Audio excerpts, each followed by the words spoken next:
টাঙ্গাইলের মির্জাপুরে চলন্ত বাসে ডাকাতি ও 2 নারীকে যৌন হয়রানির ঘটনায় 3 দিন পর মামলা হলো। বৃহস্পতিবার রাতে ওমর আলী নামে এক যাত্রী অজ্ঞাতদের আসামি করে মির্জাপুর থানায় মামলাটি করেন।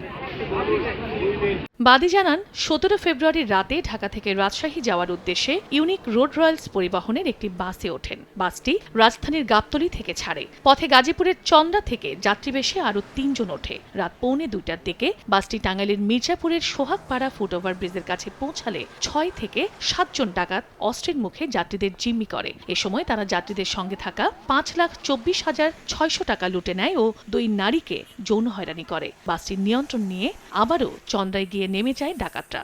এরপর 2টা লোক আমার পিছনে বসায় কানে কানে কি ফাঁসফুস গল্প করে। ওখান থেকে টান দিয়ে চান্দুর আসা ওখান থেকে 4-5 জন লোক নিল। ডাকাতি শুরু হয়ে গেছে।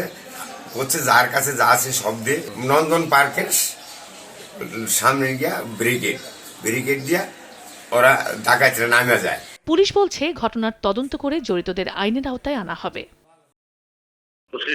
ঘটনাটাই এটা ওই যখন একটা মেয়েকে চাষ করা হয়েছে বা ইয়ে করা হয়েছে, চিৎকার চেঁচামেচি করছে, ধর্ষণ যে হয়েছে এটা তো দেখে নাই এবং যাত্রীরাও বলছে যে মিথ্যা কথা বলবো না, যে ধর্ষণ যেটা ওইটা ঘটে নাই। গতকালকে রাতে মামলা হয়েছে। আমাদের অনেকগুলো টিম মাঠে কাজ করতেছে।